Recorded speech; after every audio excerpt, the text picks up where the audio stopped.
Halo, apa kabar? Saatnya Anda menyimak berita Palembang. Bersama saya Janet Lee, sejumlah berita menarik akan kami sajikan untuk Anda. Berikut 3 berita utama hari ini. Gagal menyalip mobil di depannya, sebuah truk terguling di Jalan Raya Kayu Agung, Palembang. Setelah 4 kali dioperasi karena keluhan di perut, Desva Anjani, bocah berusia 7 tahun, akhirnya meninggal dunia. Orang tuanya melaporkan dugaan malapraktik ke polisi.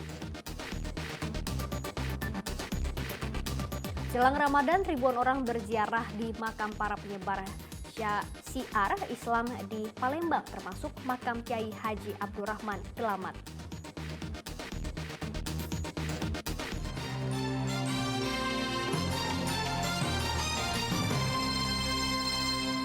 Kita ke informasi yang pertama, sebuah truk bermuatan saus dan kecap kemasan terbalik di Jalan Lintas Sumatera Palembang Kayu Agung Ogan Ilir. Truk syarat muatan itu keluar jalur karena menghindari sepeda motor yang datang dari arah berlawanan. Akibat kejadian ini, muatan truk berserakan di tepi jalan.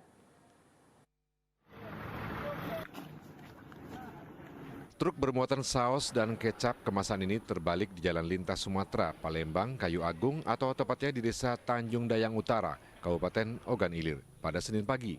Badan truk nyaris jatuh ke jurang sedalam 5 meter.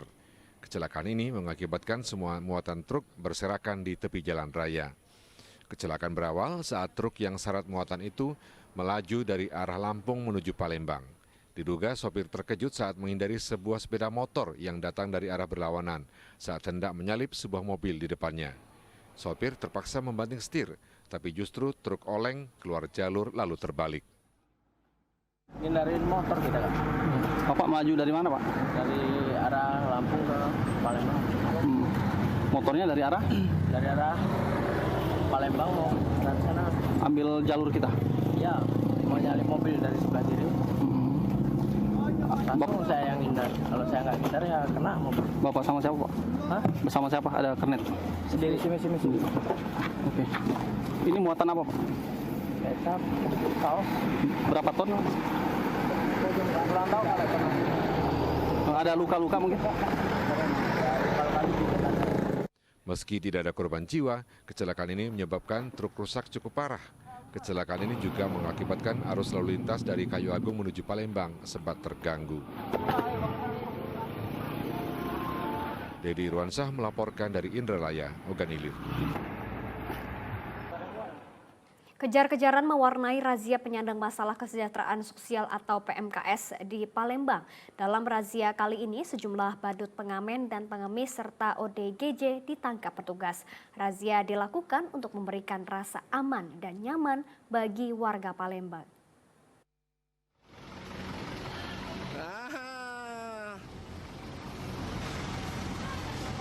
Sejumlah petugas dari Dinas Sosial Kota Palembang terlibat kejar-kejaran dengan badut pengamen di kawasan Jalan POM 9, Palembang pada Selasa siang. Usaha sang badut pun sia-sia, akhirnya ia tertangkap petugas yang jumlahnya lebih banyak. Selain badut pengamen, petugas juga merazia pengemis dan orang dengan gangguan jiwa atau ODGJ. Razia penyandang masalah kesejahteraan sosial atau PMKS ini digelar di 14 titik di Palembang, termasuk di persimpangan jalan dan lampu merah. Razia digelar sebagai respons atas laporan warga tentang maraknya PMKS di Kota Palembang.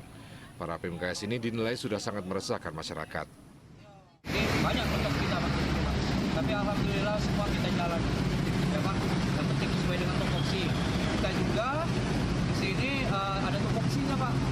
Yaitu kita setiap hari memantau di 14 titik lampu-lampu merah yang ada di Kota Palembang, mulai dari bandara baru sampai Jakabari. Jadi kita di situ cover daerah-daerah itu. Jadi kita amankan dari pengemis, pemoceng termasuk, pokoknya orang-orang terlantar gelandangan yang ada di lampu-lampu merah yang mengganggu, mungkin mengganggu aktivitas dari pengemudi dari kendaraan. Mereka yang terjaring razia berjumlah 8 orang akan dibawa petugas ke kantor Dinas Sosial Palembang untuk didata. Jika mereka tidak memiliki keluarga, petugas akan menitipkannya ke panti sosial milik pemerintah Provinsi Sumatera Selatan. Dedi Irwansah melaporkan dari Palembang.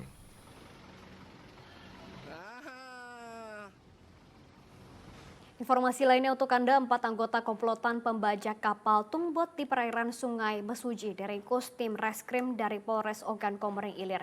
Para pelaku digerebek polisi saat bersembunyi di hutan di desa Karangsia, Ogan Komering Ilir.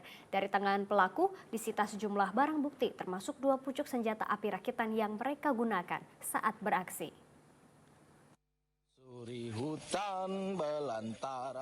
Dengan tangan terikat, keempat tersangka yang baru saja ditangkap di lokasi persembunyian mereka di sebuah hutan di desa Karangsia, Ogan Komering Ilir, digelandang polisi.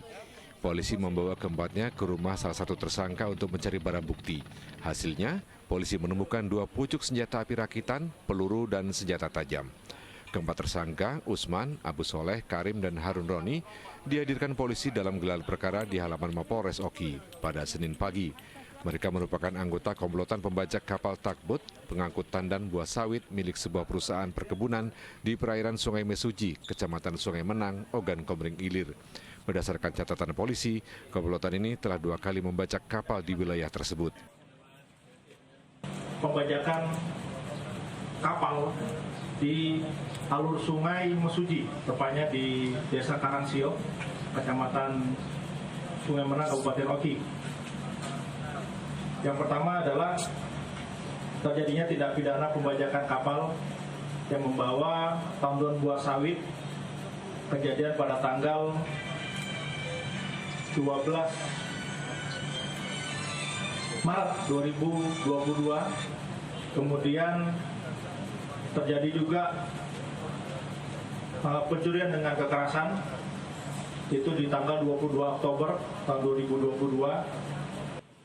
Dalam aksinya, komplotan ini dikenal kejam dan tidak segan-segan melukai korbannya dengan senjata api.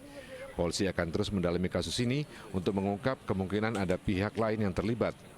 Atas perbuatannya, keempat tersangka terancam hukuman 15 tahun penjara karena polisi menjerat mereka dengan pasal berlapis tentang pembajakan, pencurian disertai kekerasan, dan undang-undang darurat tentang penggunaan senjata api ilegal. Dedi Irwansyah melaporkan dari Ogan Komering Ilir.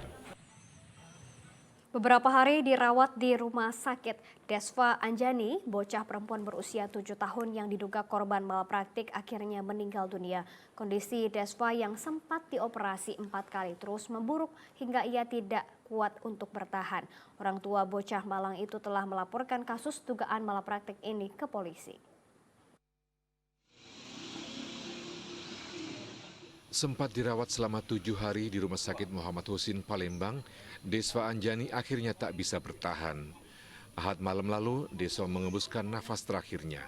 Bocah perempuan berusia 7 tahun itu kondisinya terus memburuk setelah menjalani operasi perut yang keempat kalinya di rumah sakit tersebut. Keluarga dan kerabat pun berdatangan ke rumah orang tua Desva di seberang Ulu 1, Palembang. Kepergian bungsu dari 3 bersaudara itu meninggalkan duka mendalam bagi Herman dan Yani, ayah dan ibunya. Pasangan suami istri itu begitu berat harus menerima kenyataan Desva yang dikenal ceria kini telah pergi untuk selama-lamanya. Diduga Desva Anjani jadi korban malapraktik saat menjalani operasi usus buntu di Rumah Sakit Bari, Palembang. Menurut orang tua korban, kondisi anaknya tidak tertolong setelah pembuluh darahnya pecah.